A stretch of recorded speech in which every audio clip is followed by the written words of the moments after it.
Hello guys, कैसे हो आप लोग। 12th क्लास वाले बच्चे ही हो आप लोग। हाँ तो देखिए, इससे पहले वाली वीडियो आपने नहीं देखी है, गाउसीज थ्योरम आज लेकर चलते हैं। इससे पहले वाले कुछ पॉइंट मैंने पढ़ाए थे, जैसे एरिया वेक्टर है, सॉलिड एंगल है, इलेक्ट्रिक फ्लक्स है, वो नहीं किया है आप लोगों ने क्लियर। तो इस वीडियो के डिस्क्रिप्शन में उसका लिंक होगा, पहले उसे देख लीजिए तब इसको देखिए, ठीक है। तो देखते हैं इसको। उससे पहले वीडियो को लाइक कर दो, चैनल सब्सक्राइब कर दो और देखिए ध्यान से। देखिए तो सबसे पहले आप देखिए, डोंट वरी, मुझे माफ कर दीजिए। देखिए मुझे सर्दी हो गई है, थोड़ा बहुत खांसी आ जाती है, उससे कोई प्रॉब्लम नहीं है, ठीक है। हाँ तो आप डोंट वरी, आप लोग टेंशन मत लीजिए, वो सब मेरी प्रॉब्लम में ठीक कर दूंगा, ठीक है। हाँ तो गाउसीज थ्योरम, गॉस की प्रमेय, गॉस का नियम भी कहते हैं इसको। देखिए आप लोगों को दिख रहा होगा, मैंने इससे पहले वाली वीडियो में बताया था आप लोगों को कि गॉस का जो पृष्ठ होता है, गॉसियन पृष्ठ, वो मतलब एक तरह से बंद होता है, वो बंद पृष्ठ होता है, वो खुला नहीं होता है, ठीक है। तो ये बंद पृष्ठ है, ये वृत्त नहीं है, ये गोला है। गोला गोला और वृत्त में आप लोग डिफरेंस जानते होंगे। जैसे वृत्त होता है, वृत्त एक प्रकार की होती है चूड़ी। चूड़ी आप लोगों ने देखा होगा, चूड़ी कड़ा, चूड़ी या रुपया देख लो, रुपया सिक्का किसी का, तो वो क्या होता है, वृत्त। और गोला होता है जैसे फुटबॉल है, गेंद, ये गोल बीच में होता है, सर्कल की तरह वो होता है गोला। तो गोला है ये, ठीक है। तो मैंने कोण भी कराया, इससे पहले वाली वीडियो आप लोग देख लोगे तो सब क्लियर हो जाएगा। उसमें कोण भी बताया है, एंगल और सॉलिड एंगल भी बताया है, घनकोण क्या होता है, ठीक है। तो घनकोण क्या होता है, किसी गोलीय पृष्ठ द्वारा गोले के केंद्र पर बने कोण को हम घनकोण कहते हैं। और कोण क्या होता है, कोण सिंपल कोण क्या होता है, किसी वृत्त की चाप द्वारा वृत्त के केंद्र पर बने कोण को उसको कोण कहते हैं, ठीक है। हाँ तो अब देखते हैं गॉस की प्रमेय। तो इससे पहले मैंने इलेक्ट्रिक फ्लक्स कराया है, हाँ तो आप लोग वो देख लीजिए, अगर नहीं दिखा है तो देखिए। हम देखते हैं विद्युत फ्लक्स की परिभाषा से, यानी कि इलेक्ट्रिक फ्लक्स की परिभाषा से, जो हमने इलेक्ट्रिक फ्लक्स कराया था इससे पहले वाली वीडियो में। देखिए इलेक्ट्रिक फ्लक्स को हम किससे दर्शाते हैं, देखिए ये फाई ई से दर्शाते थे इलेक्ट्रिक फ्लक्स को, ठीक है।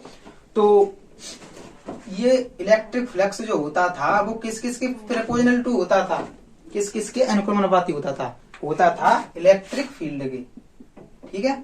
और किस किस के होता था, हाँ, और उसके पृष्ठीय क्षेत्रफल के, ऐसे एरिया के, ठीक है, इसके भी होता था। यही तो होती है इलेक्ट्रिक फ्लक्स की परिभाषा। तो ये तो छोटे से पृष्ठ के लिए था, और टोटल के लिए मैंने बताया था कि ये डी हटा दो, इसका इंटीग्रेशन कर देते हैं। और ये कांस्टेंट, यानी जब प्रोपोर्शनल टू हटाते हैं तो कोई ना कोई कांस्टेंट जरूर आता है। तो आप लोग देखिए, यहाँ पे कांस्टेंट आएगा 1, तो 1 का कोई उस पर कोई डिफेक्ट नहीं पड़ेगा, तो 1 को मत लिखो, तो इसको ई। जब डॉट प्रोडक्ट हटाते हैं तो कॉस थीटा आता है, और इसका इंटीग्रेशन कर रहे हैं हम, तो डी हट जाएगा, और कॉस थीटा किस लिए आ जाएगा पता है आप लोगों को, क्योंकि डॉट प्रोडक्ट हटाते हैं। तो ये होता है इलेक्ट्रिक फ्लक्स की परिभाषा से, ये होता है, ठीक है। तो ये गॉसियन पृष्ठ है। पृष्ठ तो बहुत बड़ा है, लेकिन इतने बड़े पृष्ठ के लिए तो हम इलेक्ट्रिक फ्लक्स नहीं बता सकते। पहले हम छोटा अल्फांस लिया है हमने, छोटा सा, ये डी ए, इसका अल्फांस लिया है। इसके कारण पहले हम इस इलेक्ट्रिक फ्लक्स गॉस की प्रमेय से देखेंगे। देखिए गॉस की प्रमेय वैसे होती क्या है, गॉस की प्रमेय होती है देखिए, किसी गॉस की प्रमेय क्या होती है, किसी बंद पृष्ठ से गुजरने वाला इलेक्ट्रिक फ्लक्स उस बंद पृष्ठ पर कुल नेट आवेश का 1/ε0 गुना होता है। देखिए ऐसे मान लो कोई इलेक्ट्रिक क्षेत्र है, ऐसे इलेक्ट्रिक क्षेत्र ऐसे बना है, ठीक है, ऐसे करके ई मान लो ये विद्युत क्षेत्र है। अब यहाँ पे कोई गॉसियन पृष्ठ रखा है, ठीक है, गॉसियन पृष्ठ।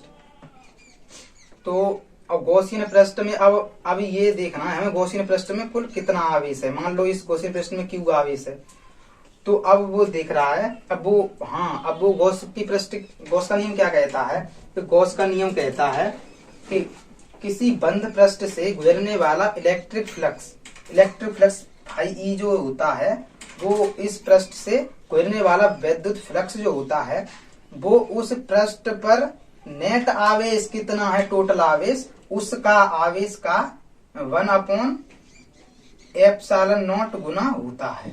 1/ε0 गुना होता है इस चार्ज का, जो इसमें चार्ज नेट होता है उसका। तो इसमें नेट चार्ज क्यू है तो इसका 1/ε0 गुना हो गया, तो ये हो गया ऐसे करके इसका इंटू करेंगे तो Q/ε0। ये होता है गॉस का नियम। अब इस फॉर्मूले को हमें प्रूव करके दिखाना है, इस गॉस की प्रमेय से ये हमें सिद्ध करके दिखाना है। ठीक है, तो इसको मैं रफ करता हूँ। अब देखिए आप लोग कैसे इसको करते हैं, देखिए।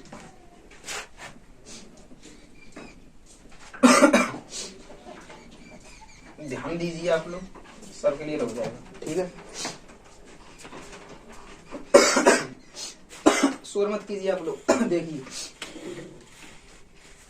देखिए आप लोग, अब हमें ज्ञात करना है। हाँ, मैंने इसकी डेफिनेशन आप लोग नहीं लिखी तो मैंने बोल दिया, लिख लिए कि किसी गॉस के नियम के अनुसार कि किसी बंद पृष्ठ से गुजरने वाला इलेक्ट्रिक फ्लक्स उसमें उपस्थित कुल आवेश का 1/ε0 गुना होता है। तो ये होगी डेफिनेशन। अब देखिए इसको कैसे प्रूव करते हैं, देखिए।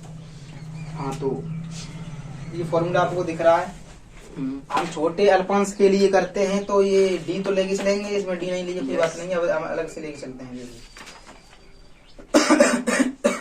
इसका होता है, ये तभी तो ठीक नहीं है, फिर भी आपको वो पढ़ा रहा हूँ। ठीक है, हाँ, ई डी ए। ठीक है, इस फॉर्मूले को लेके चलेंगे। यहाँ डी छोटा सा लेते हैं। ठीक है, हम अल्पांश के लिए तो निकाला था, तो डी लेके चलेंगे साथ में। ठीक है, तो अब आप लोग ध्यान दीजिए।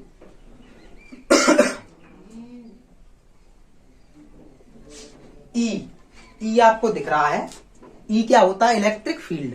तो इलेक्ट्रिक फील्ड हमें इसमें देखना। देखिए ये क्यू आवेश है, इससे पहले चैप्टर में मैंने कराया था इलेक्ट्रिक बिंदु आवेश के कारण विद्युत क्षेत्र की तीव्रता, उस फॉर्मूले से अज्ञात करेंगे हम लोग। देखिए ये क्यू आवेश है, यहाँ क्यू आवेश है, तो इससे आर दूरी पर कोई बिंदु हमें मान लेते हैं, कोई बिंदु है। ठीक है, इस बिंदु पर विद्युत क्षेत्र की तीव्रता क्या होगी, इससे पहले चैप्टर में कराया था, उसकी वीडियो आपने नहीं देखी है तो देख लेना मेरे चैनल पर जाके। बिंदु आवेश के कारण विद्युत क्षेत्र की तीव्रता, ई बराबर फॉर्मूला क्या होता था, ई बराबर होता था 1/4πε0 इंटू Q/r²। ये फॉर्मूला होता था ना, तो ये फॉर्मूला यहाँ लगा देंगे। ठीक है, तो ई की जगह पे हम ये फॉर्मूला लगा देते हैं, 1/4πε0 इंटू Q/r²। ठीक है, इसको रफ कर दे। अब देखिए, अब आप लोग ध्यान दीजिए, ये डॉट प्रोडक्ट हटाते हैं तो cos थीटा आता है। ठीक है, तो ये dA, तो अभी तो यहाँ dA ऐसे ही लिख लो, dA। अब cos थीटा क्यों आएगा ये तो आप लोग जानते हो कि डॉट प्रोडक्ट होता है। मैथ वाले स्टूडेंट समझ रहे होंगे, नहीं समझ रहे तो आप लोग बस इतना ध्यान दीजिए, ये बिंदी जब हटाते हैं ये बिंदी तो cos थीटा आता है। ठीक है, इतना ध्यान दीजिए। तो अब आप लोग ध्यान दीजिए, इससे पहले वाली वीडियो तुमने नहीं देखी तो पहले उसको देख लीजिए। मैंने इससे पहले वाली वीडियो में कराया था सॉलिड एंगल। सॉलिड एंगल होता था डी ओमेगा। ठीक है, ये जो डी ओमेगा है सॉलिड एंगल होता है। ये सॉलिड एंगल क्या होता है, घनकोण होता है। जैसे अपन भेलपूरी खाते हो, भेलपूरी जब भेलपूरी वाला आपको देता है तो एक कागज होता है, कागज को ऐसे घुमा के देता है। तो ऐसे करके मैं बताता हूँ आप लोगों को, मैं खुद करके दिखाता हूँ। एक पेज नहीं है यहाँ पे, पेज लेना पड़ेगा भाई, पेज देना है। इसमें से मैं हटना रख लो, एक मिनट। जैसे आप लोग ध्यान दीजिए, भेलपूरी वाला ऐसे करके देता है सॉलिड एंगल, आप लोग ऐसे समझिए। मुझसे करना भी नहीं, कैसे कर देता है वो, करके दिखाना। स्टूडेंट है वही करके दिखाएगा, मैंने ये भेलपूरी कभी बेची नहीं है, मुझे ज्ञान नहीं है इसे। करके दिखाओ, इस कैमरे को हला मत देना, ठीक है, डिस्टर्ब हो जाएगा। जल्दी करो यार, वीडियो लंबा हो रहा है, वो तो काट दूंगा। ठीक है, इतना टाइम लगाओ, जल्दी करो यार।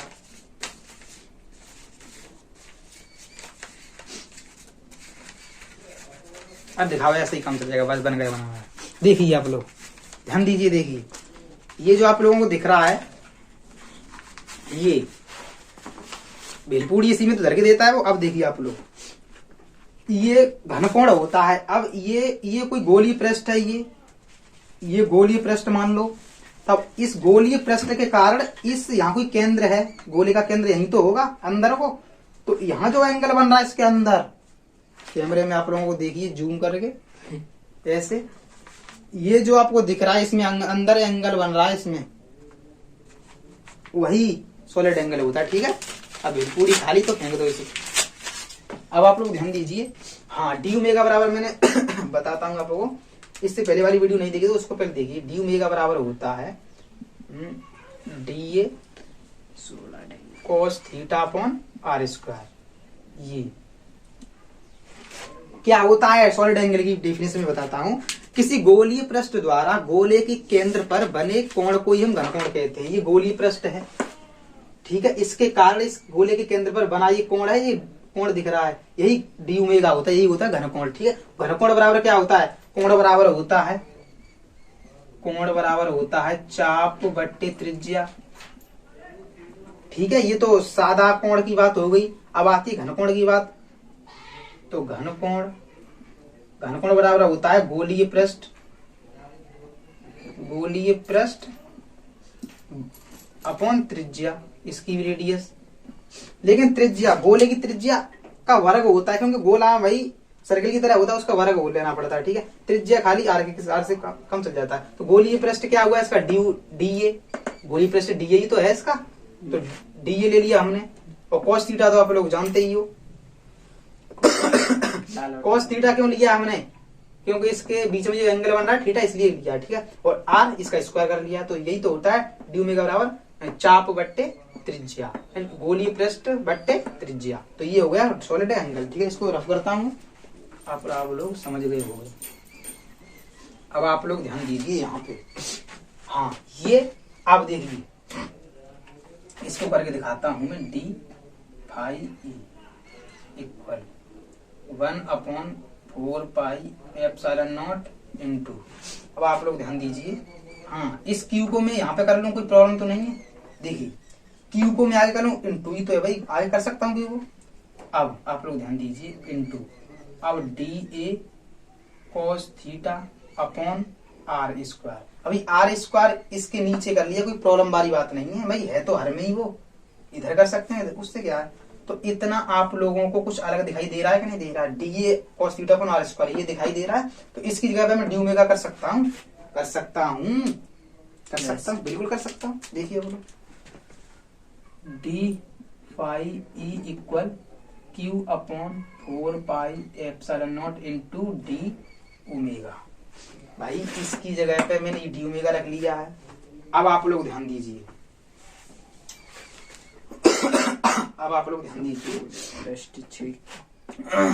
ये तो छोटे से पृष्ठ के लिए है, अल्पांश के लिए। अब हम पूरे वक्रीय पूरे गोले के कारण हमने निकालेंगे इलेक्ट्रिक फ्लक्स गॉस के प्रमेय से, इस फॉर्मूला को सिद्ध करेंगे हम। फॉर्मूला मैंने वो लिखाया था, बाद में देख लेना। तो हम इंटीग्रेशन कर देंगे इसका, तो इसका इंटीग्रेशन कर देंगे हम। तो डी फाई ई, ठीक है, इसका हो गया। अब ये तो भाई कांस्टेंट है, 4πε0। मैथ के स्टूडेंट होते हैं तो आप लोग जानते हो कांस्टेंट का इंटीग्रेशन नहीं होता है, इसका हो जाएगा। ठीक है, इसका हमने इंटीग्रेशन कर देते हैं। ठीक है, किसके सापेक्ष हो रहा है, एरिया पे। ठीक है, यहां तक तो कैमरे में दिख रहा है ना।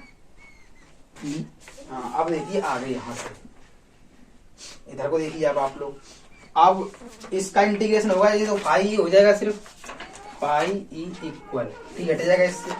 यहाँ पे क्यू अपॉन 4πε0 इंटू अब डी ओमेगा है। अब आप लोगों को इससे पहले वाली वीडियो मैंने कराया है, तभी तो कह रहा हूं पहले इस वीडियो डिस्क्रिप्शन के लिंक पर क्लिक कीजिए, उस वीडियो को देखिए पहले, तब आपको एक समझ में आएगा। और नहीं भी तो मैं यही बता देता हूं। देखिए कि किसी गोले, जो गोला होता है, गोले के संपूर्ण क्षेत्रफल के कारण उसके केंद्र पर बने क्षेत्रफल कितना कोणांतरित करता है। कि कोई गोला होता है, वो गोला अपने संपूर्ण पृष्ठ के एरिया का अपने ही केंद्र पर कितना कोणांतरित करता है? 4 पाई स्टेरेडियन। कितना? 4 पाई स्टेरेडियन। ठीक है, इतना करता है। तो आप लोग ध्यान दीजिए। तो पूरे के लिए कितना हो जाएगा? 4 पाई स्टेरेडियन। तो यहाँ हो जाएगा 4 पाई। ठीक है, छोटे के लिए तो डी ओमेगा था, इसके इतने के लिए। अब सब पूरे के लिए तो भाई 4 पाई होता है, तो निश्चित है इतना ही होगा। ये एक नोट करने वाला पॉइंट है, आप लोग याद रखिए। ठीक है, तो अब आप लोग ध्यान दीजिए, ये गुणा ही तो है, ये गुणा है एक प्रकार का। तो इस 4 पाई से 4 पाई कट जाएगा, तो पाई ई इक्वल कितना बचा है? Q upon epsilon not. Formula सिद्ध हो गया। यही तो होता है गाउस की प्रमेय। यही तो गॉस की प्रमेय होती है। यही तो हमें सिद्ध करना था। क्या मैंने क्या बताई थी? गॉस की प्रमेय की परिभाषा देखिए। गॉस की प्रमेय के अनुसार, गॉस के नियम के अनुसार, किसी बंद पृष्ठ से गुजरने वाला इलेक्ट्रिक फ्लक्स उस पृष्ठ के अंदर नेट आवेश का 1/एप्सिलॉन नॉट गुना होता है। तो इसके अंदर कितना चार्ज था? Q। तो कितना गुना होता है नेट चार्ज का? 1/एप्सिलॉन नॉट गुना। तो आवेश था इसके अंदर Q। तो ये जो फाई होता है, ई इलेक्ट्रिक फ्लक्स, वो कितना आवेश था इसमें? Q का कितना गुना होता है? 1/एप्सिलॉन नॉट गुना। तो फाई ई इक्वल हम करेंगे तो इसका गुणा हो जाए Q/एप्सिलॉन नॉट। तो यही तो फॉर्मूला सिद्ध की जाए भाई। हो गया सिद्ध। तो अब आप लोग समझ चुके होगे। तो मेरा पढ़ाई हुआ आपको आई होप पसंद आ जाएगा होगा आप लोगों को। तो इसी प्रकार चैनल को सब्सक्राइब, वीडियो लाइक शेयर करके धूम मचा दो। सारे यूट्यूब चैनल पर धूम मचा दो, अपने दोस्तों के साथ शेयर करो। ठीक है, मिलते हैं अगली वीडियो में प्यार के साथ। Thank you.